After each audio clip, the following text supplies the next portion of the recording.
makes quite a difference if you expel gas or liquid. This is shown here. There is a clogging which may happen when liquid is going into a gas system, which you see in the thrust fluctuation, which we observed for Ariane 5, which the controller in the end also has to level out. Now this is a general overview. I will go a little bit more into the sloshing in the gravity environment and later on in the microgravity environment. When we look into hydrodynamic regime, we can there are certain dimensionless numbers which are quite important for your layout to say where are we really in our regime. This depends on starting with the bond number here bottom, rho g L square over sigma, which is surface tension.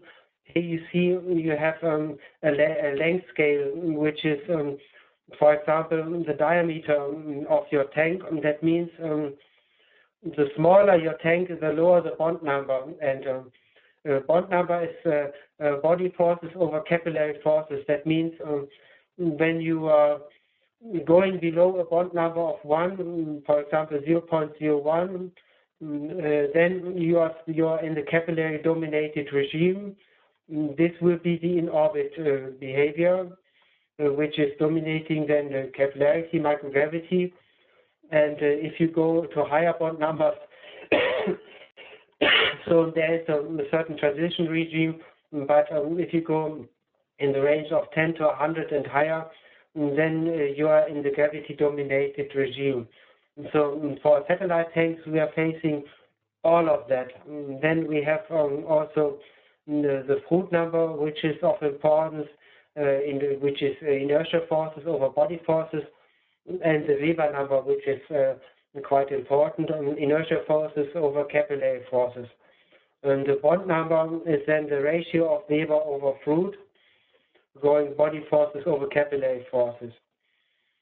You may find there is a nice work by Dodge in 2000, I think it's online available, which gives a nice overview on the sloshing. The first publication was done by Abramson, which is in the 60s, and Dodge has elaborated it. It should be online available. If you need it, let me know. I can distribute it. And also, when it comes to vessel design, layout of all that, this is a nice resource to cope with. What I would like to make you understand is that there's really a difference between the physical characteristics and the response time. What you can understand that is the sloshing frequency in a tank goes to higher frequencies when the acceleration is going up, and it's going to higher frequencies when the tank is getting smaller.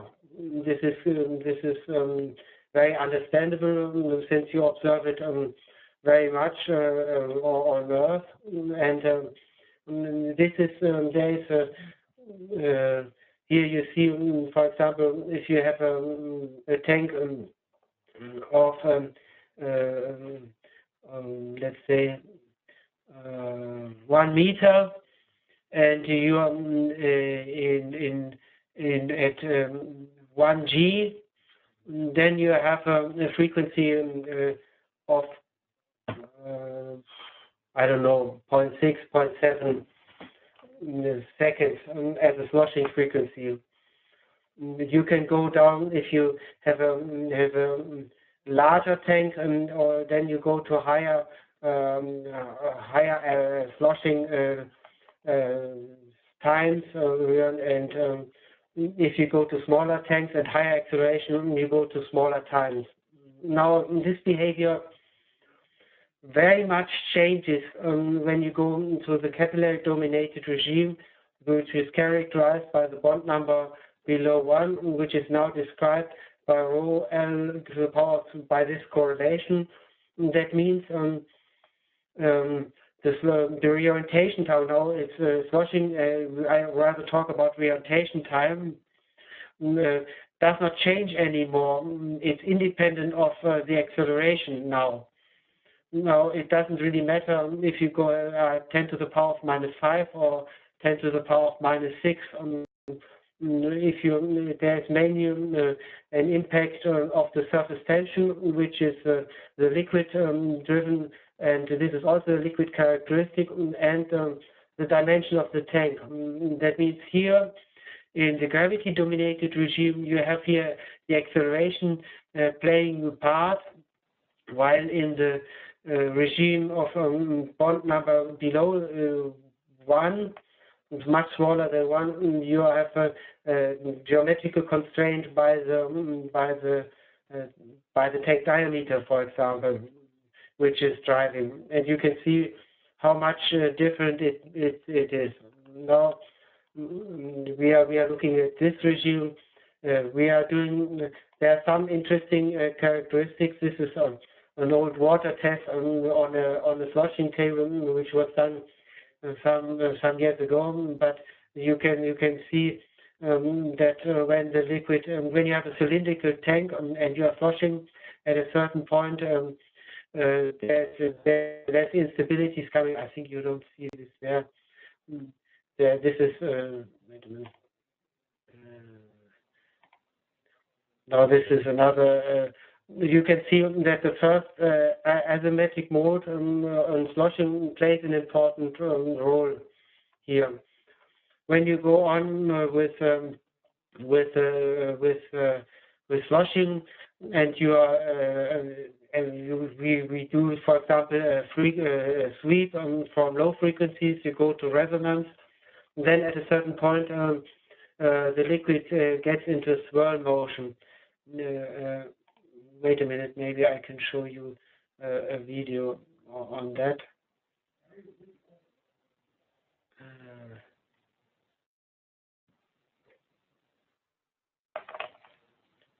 Okay, I will stop that.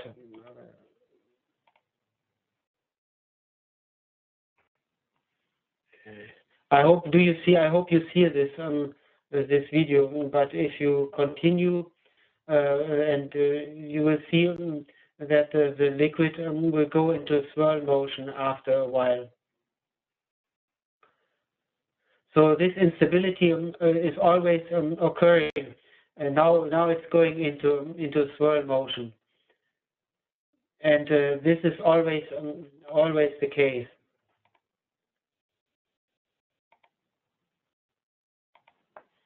How can I stop that?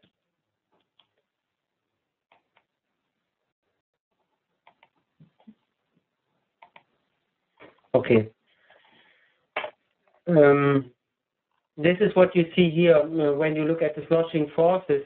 That at a certain instant, you may have to you may observe a rotation of your liquid, which will lead to other disturbances, so this is to be taken care of. Even though we were as symmetric as possible, and we observe this also in CFD. Now there are ways to damp the sloshing motion. There are certain ways of doing it, which, as described by Deutsch and Abrahamson again. First, you have some ring baffles where you can, based on the provided information, quickly assess the damping you will reach for that. And we always say we are obliged to have a certain damping, for example, 2% damping, which we have to verify. And actually, we don't need any test for that anymore. We know our system quite well to have it in a conservative way. And it's also interesting to note that CFD, at least our CFD code flow CD, is well able to predict that, and that it is also conservative, which you would not think of when talking about numerical damping and so on. But still, the damping which we can get is is lower than the analytically